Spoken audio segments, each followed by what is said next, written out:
시옷 인스티튜트. 안녕하세요. 시온연구소입니다. 구독, 좋아요, 알림 설정도 함께 해주세요. 오늘은 러닝 퍼실리테이터로서 학습자와 맞닥뜨리는 어떤 환경 속에서 과연 피드백으로 어떠한 대처를 해볼 수 있는지에 대한 몇 가지 상황을 공유해 볼까 하는데요. 이 역시 홍진용, 박수홍, 김두규 선생님께서 출간하신 러닝 퍼실리테이터 입문이라는 책에서 몇 가지 팁을 얻어서 이야기를 드려보려고 합니다. 또 제가 알고 있는 부분도 좀 추가를 해가면서 이야기를 해보려고 해요.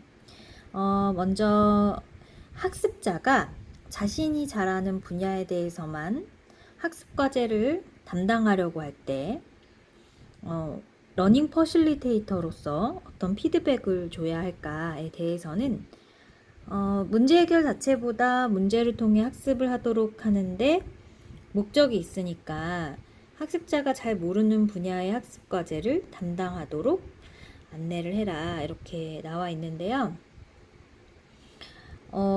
이게 좀 상황에 따라서 좀 다를 수도 있을 거라는 생각이 드는 게, 좀 어린 친구들 같은 경우에는 너무 한 분야, 그 친구가 잘 알고 있는 그 분야에 대해서만 계속해서 학습하는 것은 그 어린 친구의, 그 학습자의 어떤 경험을 좀 막는 것이다, 제한을 두는 것이다 라고 생각을 할 수 있거든요.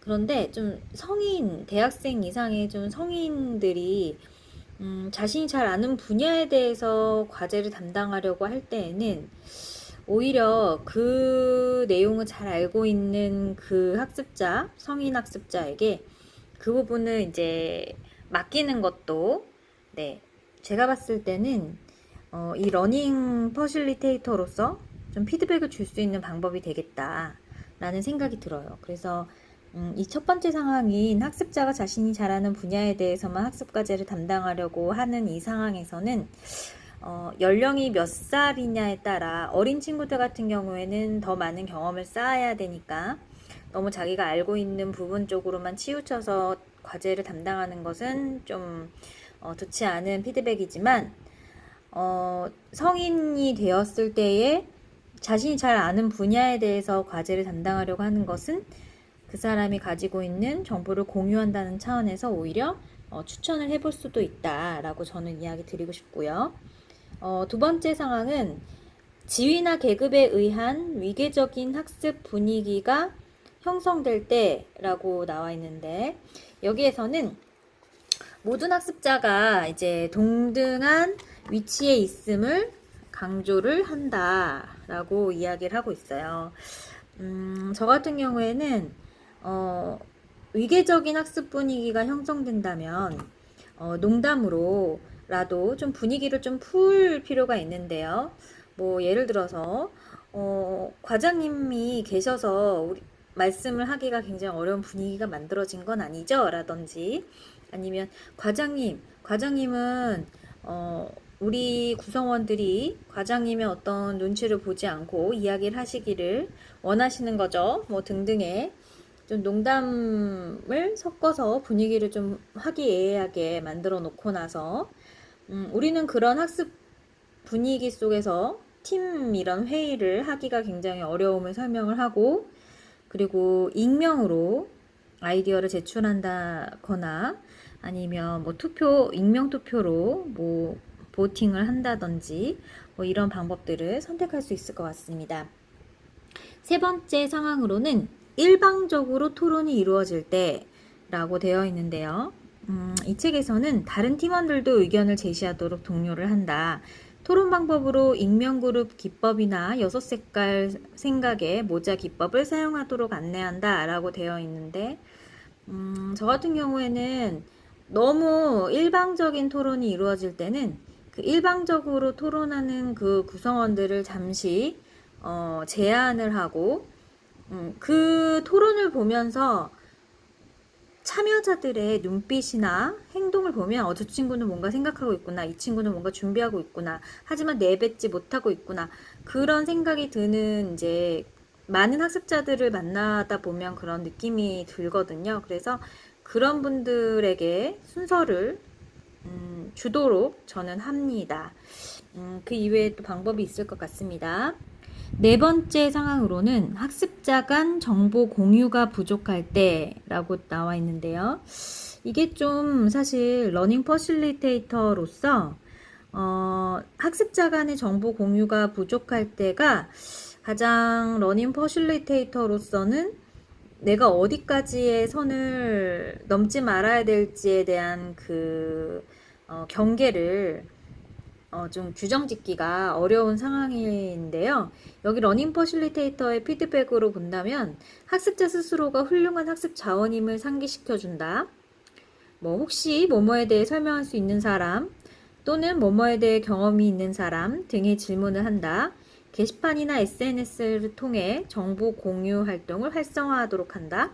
동료 평가가 있음을 알려주고 정보 공유를 활성화하게 한다라고 이제 되어 있어요.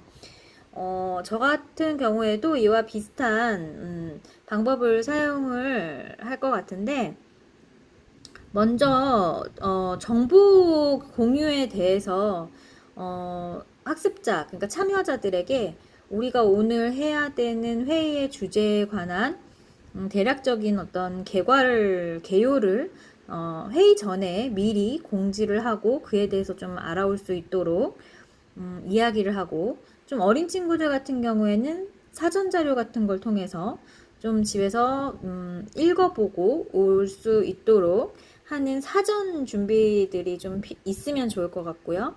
그게 만약에 되지 않는다면 저도 학습자 그 참여한 사람들과 힘을 합쳐서 마인드 맵을 해본다든지 아니면 뭐 브레인스토밍을 해본다든지 아니면 5W1H 퀘스천에 대해서 질문하면서 사람들과 지금 과연 우리는 어떠한 내용을 이야기하려고 모였는지에 대한 시간을 좀 갖는 시간을 가질 것 같습니다.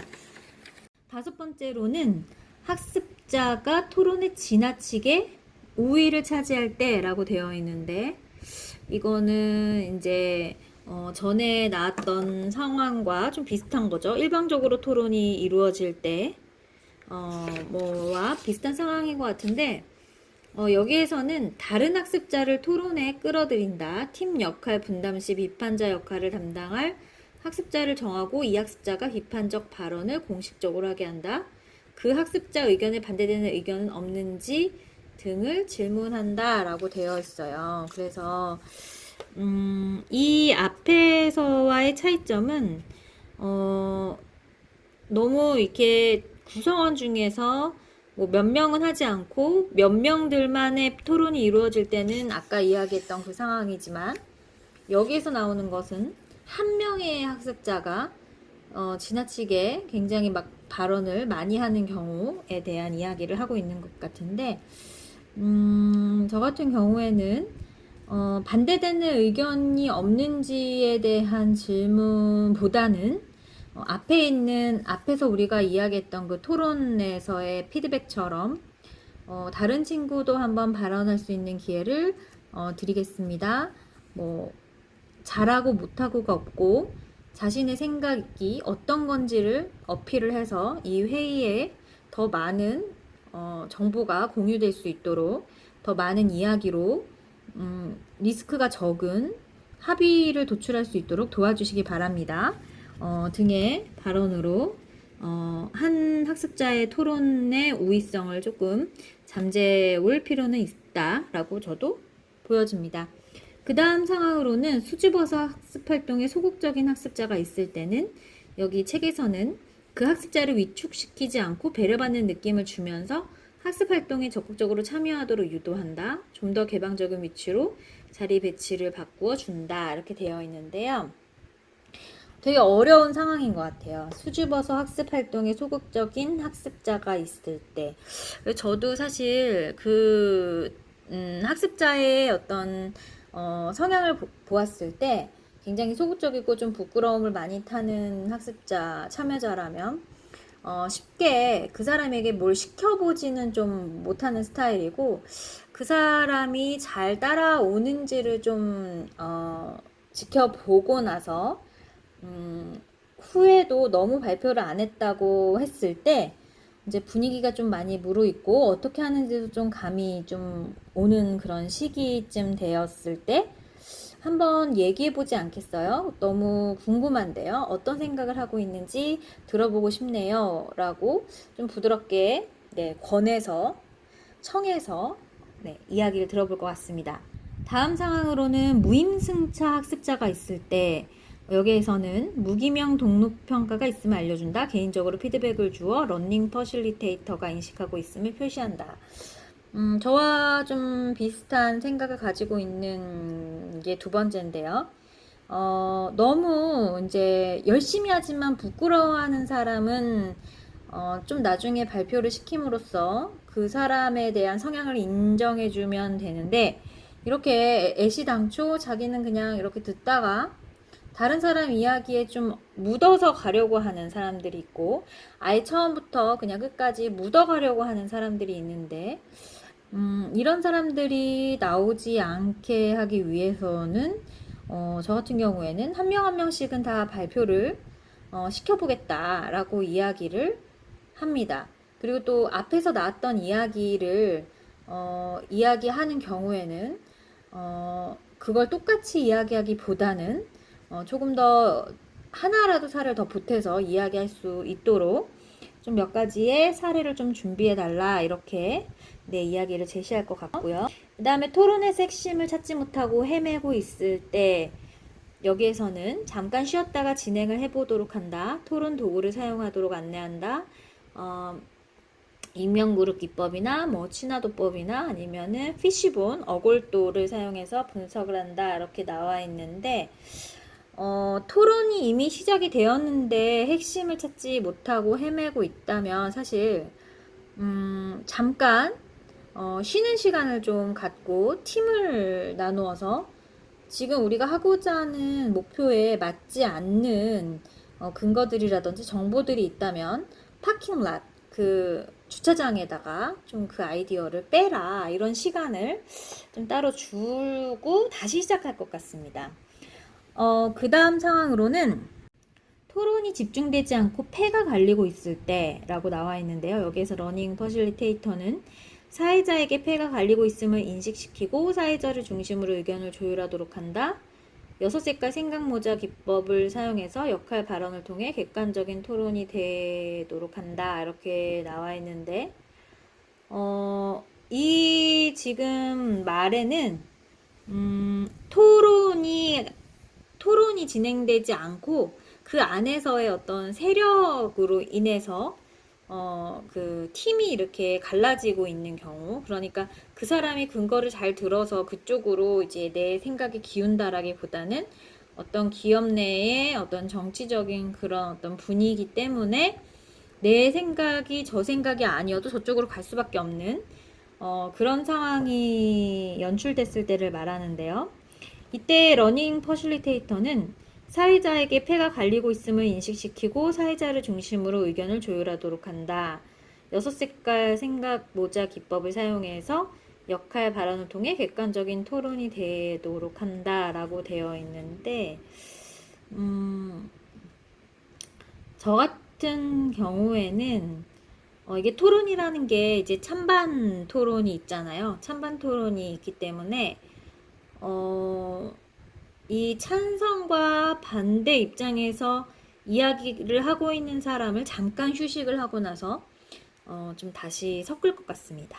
다시 섞어서 토론을 좀 더 찬성과 반대 입장을 좀 다른 구성원을 가지고 다시 한번 토론을 할 것 같아요. 그러니까 팀이 잘못 이루어졌다라고 판단을 한 거죠. 그리고 그 다음 상황으로는 그룹 전체의 활발한 토론이 이루어지지 않을 때 이제 좀 비슷한 상황들이 나오고 있는데, 지친 경우 쉬었다 한다. 문제가 너무 어려운 경우 2인 1조로 나누어 얘기를 해보게 해서 실마리를 푼다. 토론 기법이 부족한 경우 익명 그룹 기법 또는 6색깔 생각의 모자 기법 사용해 보도록 한다라고 되어 있는데, 저는 이제 지금 2021년이니까 핸드폰으로 우리가 어떤 토론을 하기 위한 근거 자료가 부족하다면 핸드폰을 통해서 혹은 노트북을 통해서 컴퓨터를 통해서 더 근거 자료를 찾아볼 수 있도록 제안할 것 같습니다. 그 다음에 학습하는데 목적을 두지 않고 문제 해결에만 초점을 두고 있을 때 여기에서는 문제 해결 방법보다는 문제 해결과 관련된 지식을 익히는 것이 더 중요함을 인식하게 한다라고 나와 있는데요. 그러니까 결국은 결과에만 치중하는 경우라고 다시 좀 해석할 수 있겠는데요.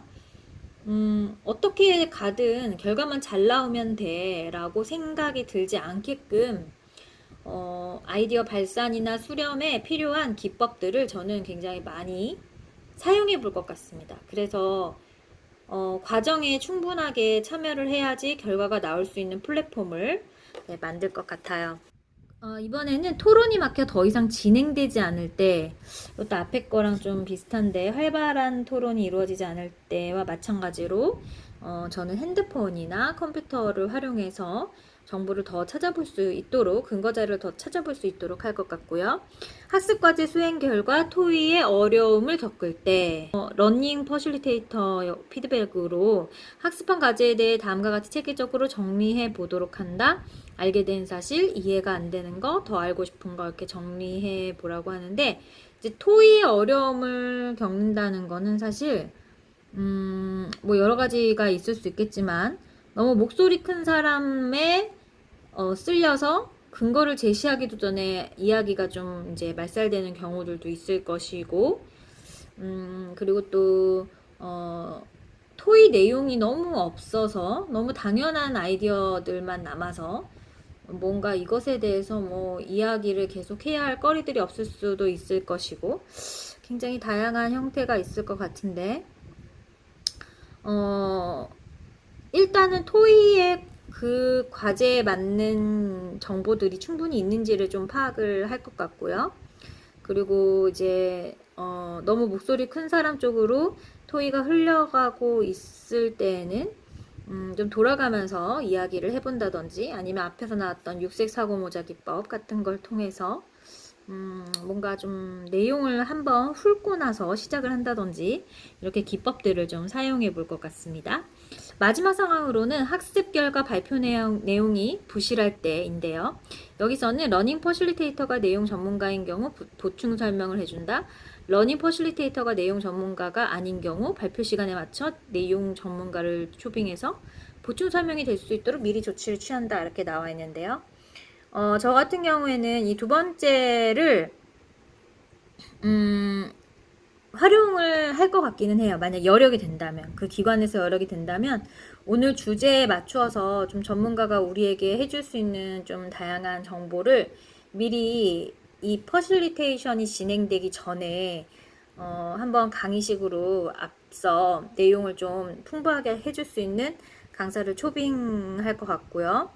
그렇게 하고 나서도 결과가 너무 부실하다면 사실 회의가 이 퍼실리테이션이 제대로 이제 이루어지지 않았다는 뜻이므로 다음에 다시 한번 회의를 다른 방법의 플랫폼으로 진행을 해야 되겠죠. 그런데 사실 이 결과 발표 내용이 부실하다는 거는 퍼실리테이터로서는 어떻게 보면은 좀 반성의 시간을 가져야 한다라고도 저는 생각을 하고 있습니다. 오늘은 여러분들과 몇 가지의 상황에 대해서 러닝 퍼실리테이터로서 어떤 피드백을 줄 수 있는지, 어떠한 상황에 대한 진행을 해볼 수 있는지 얘기를 나눠봤는데요. 책에 나와 있는 내용도 소개시켜 드렸지만 저라면 또 어떻게 진행할 것인지에 대해서도 이야기 나누는 좀 즐거운 시간이 되었던 것 같습니다. 그럼 우리 다음 시간에 또 만나요. 안녕.